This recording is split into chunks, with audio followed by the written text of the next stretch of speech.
Alright, I gotta fly through this, don't I? Okay. I don't have to. I'll go through steady if we don't, because I can do it tomorrow. We got time tomorrow, so I don't have to fly through it too much. Just get the chart. Yep, we'll just get this. Critical. We got critical points. Now it's time for Das chart. Zeros and neither. 0 and 2. Underneath, 0 and -1. It's a fractional exponent, so what do we know about our charts?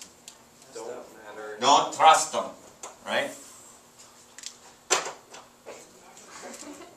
That's neither. Because it's also an IP.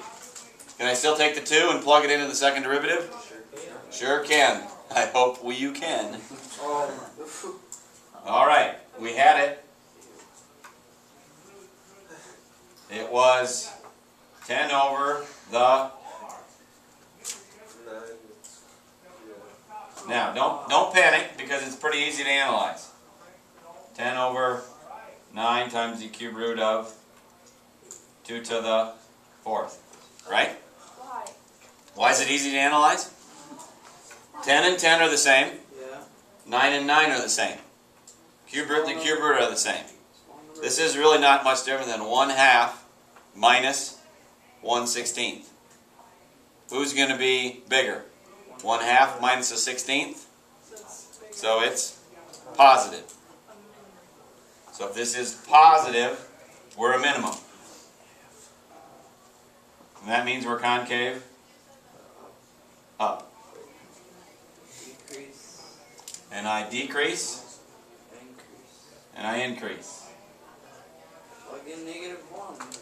Now, this is a neither, but it's a fractional exponent, so I probably should, as Kevin just stated, plug in -1. Into after 2? No. Plug it into the first derivative because I'm looking for increasing, decreasing. Oh, right. And that was 5 over 3 times the cube root of X squared. -1 squared. Was it minus?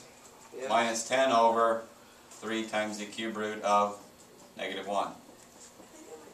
Don't freak out. This number's positive, right? Yes. Subtracting a Negative number. negative is really Positive. adding. So this is really positive, which means what? It's a minimum. No, we're in the first derivative. Increase. First derivative, positive, means increasing. Know where you're at, or otherwise it will get confusing. Shot Eric down, he didn't like it. Sorry.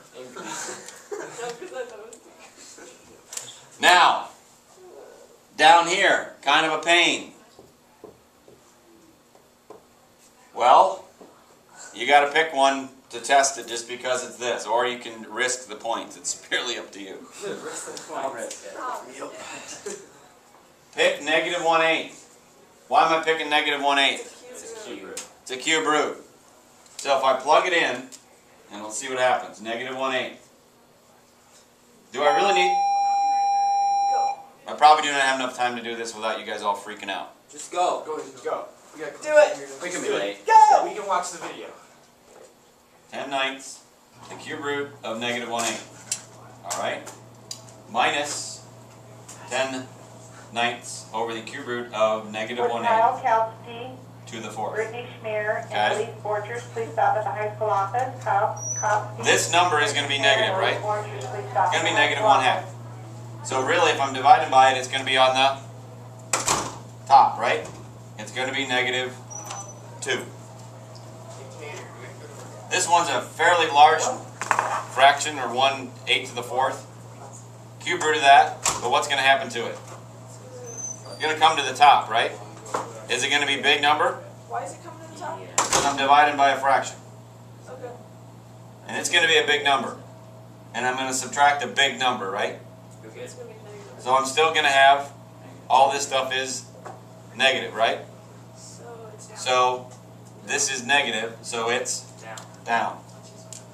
Which is Hey, that made sense. Now I got to plug in the negative 2. If I do negative 2, and I'm just going to I'll do it right above you. Well, I got negative 2 right here. Positive 2. So plug in negative 2. What's the difference? That becomes negative. This is positive, but this is still negative 1/2, right? Still negative. Minus a negative number. It's a big Well, minus a positive number, so this is down. negative, so that's concave down. There you go. Makes sense. Wow. No, stop. What? We'll sketch it tomorrow. To be announced. To be determined.